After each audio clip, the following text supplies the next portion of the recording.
dans le monde merveilleux des contes et chansons.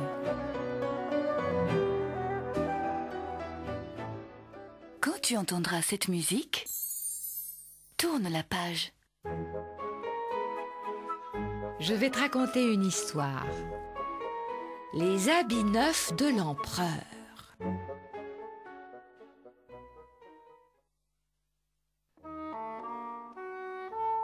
Il était une fois, il y a bien longtemps, au-delà des océans, un empereur qui aimait tellement les vêtements qu'il dépensait tout son argent pour acheter des habits neufs. Il fallait qu'ils soient toujours plus beaux et plus originaux. Il avait une tenue pour chaque heure du jour et de la nuit, pour toutes les occasions et toutes les cérémonies. Ses nombreuses armoires étaient remplies des tenues les plus extravagantes. Il ne s'intéressait ni à son peuple, ni aux soldats, ni aux affaires de l'État. Quand on demandait à ses laquais « Que fait l'empereur aujourd'hui ?» il répondait invariablement « Vous devriez vous en douter, il essaie de nouveaux habits. »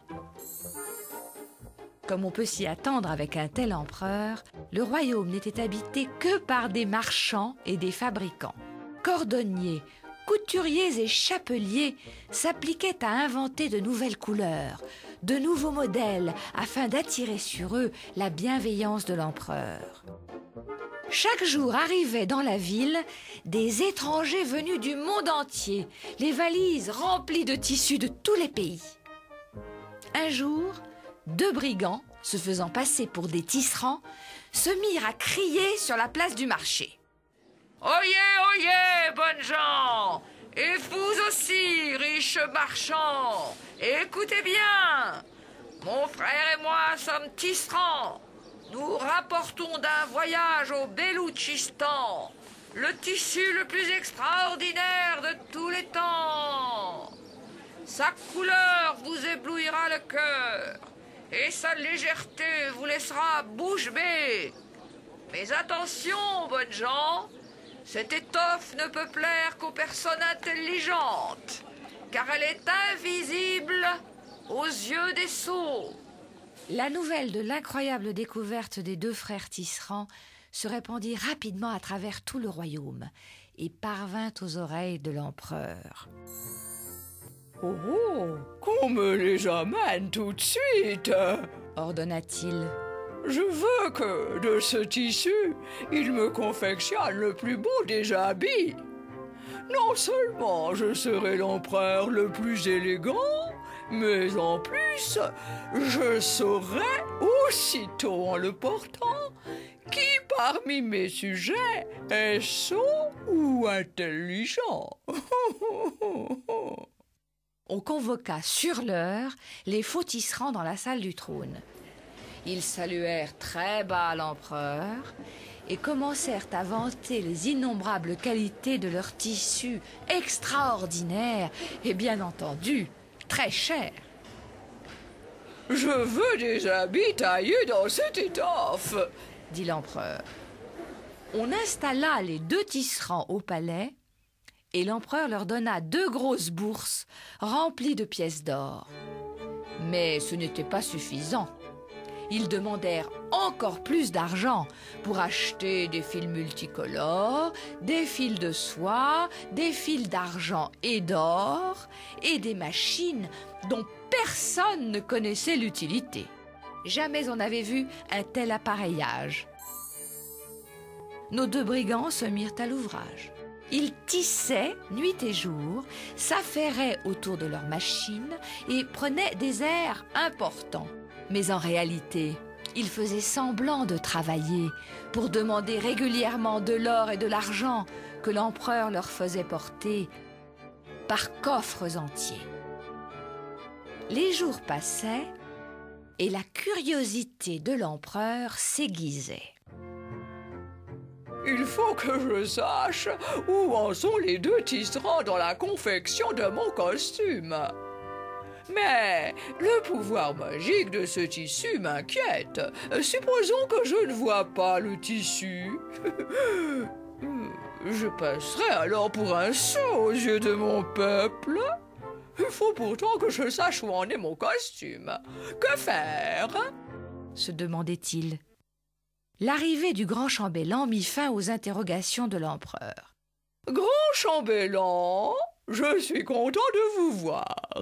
Connaissant votre intelligence, je vous charge d'aller inspecter le travail de nos deux tisserands. Et le grand chambellan partit en tremblant chez les deux brigands. En entrant dans la salle, il vit les deux tisserands penchés sur leur étrange machine à coudre. Mais en s'approchant, quelle ne fut pas sa surprise! Il ne vit aucun fil sur les chaînes et aucun tissu sur la trame. Les tisserands se précipitèrent autour du chambellan en s'exclamant « Admirez, Seigneur, la qualité de ce tissu, la couleur de cette veste. Touchez la finesse et la légèreté du pantalon. Comme vous le voyez, chambellan, vous qui êtes si intelligent, la veste n'est pas tout à fait terminée et la traîne a besoin d'être rectifiée. » Le chambellan, très gêné de ne pas voir le tissu et craignant d'être pris pour un sot, leur répondit « Messieurs, votre travail est admirable. L'empereur sera enchanté. Je m'en vais tout de suite lui raconter ce que j'ai vu. » Le chambellan sortit précipitamment de la salle aux machines. Consterné, il s'appuya contre le mur. « Est-ce possible? Moi, le grand chambellan qui gouverne ce pays depuis plus de 20 ans, je suis si sot que je ne vois pas ce tissu. Il faut à tout prix que l'empereur ne s'en aperçoive pas, sinon il me remplacera. » Et il se rendit en tremblant auprès de l'empereur pour lui raconter combien ce tissu était beau. Les escrocs profitèrent de ce que l'empereur était content pour demander encore plus d'argent et de fils multicolores. Ils empochèrent l'argent et continuèrent à faire semblant de tisser comme avant. Les jours passaient et l'empereur s'impatientait.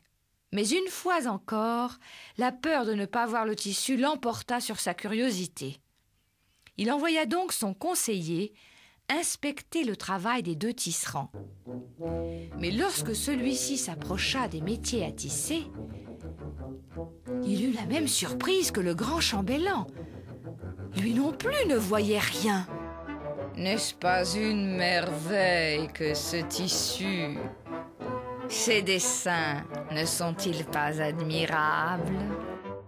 dit l'un des tisserands au conseiller en lui montrant quelque chose qui n'existait pas. « Eh bien, vous ne dites rien ?» lui demanda l'autre. « C'est que la beauté de ce que vous me montrez m'empêche de parler, » répondit le conseiller, paniqué de ne pas voir le tissu. « Je cours raconter au roi vos exploits. » Le conseiller sortit précipitamment de la salle aux machines. Désespéré, il s'appuya contre le mur. « Serais-je donc si sot que je sois incapable de voir ce tissu? Serais-je donc plus stupide que cet idiot de grand chambellan qui, lui, a vu le tissu? Oh, c'est terrifiant! Pourvu que l'empereur ne s'en aperçoive pas, sinon il me remplacera. » Et il partit raconter à l'empereur la beauté du merveilleux costume qu'il n'avait même pas vu.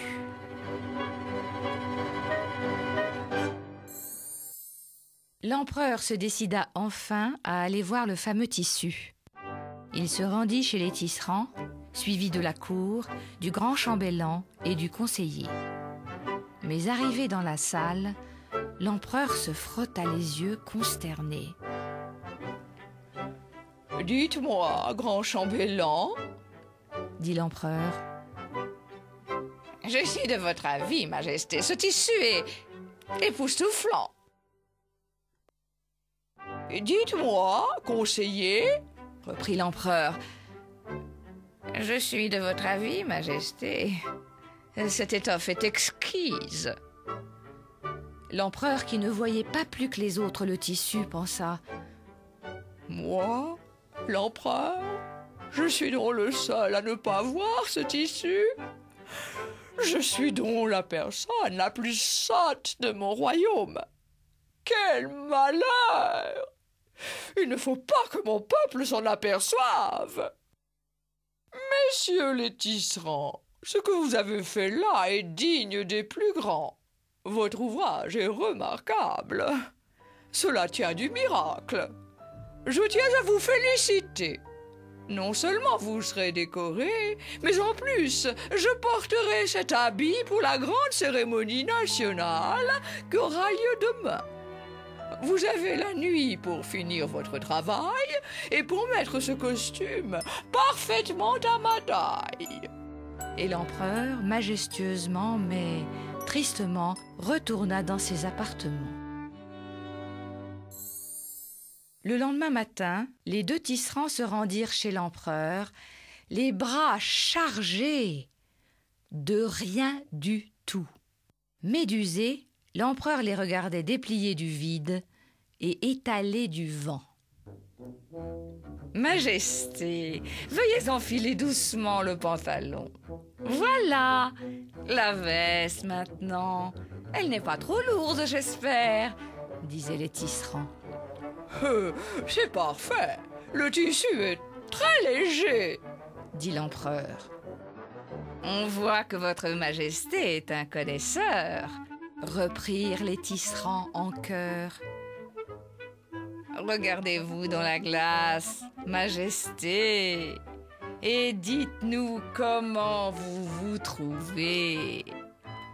Le malheureux empereur ne voyait dans le miroir qu'un homme un peu gros, en caleçon.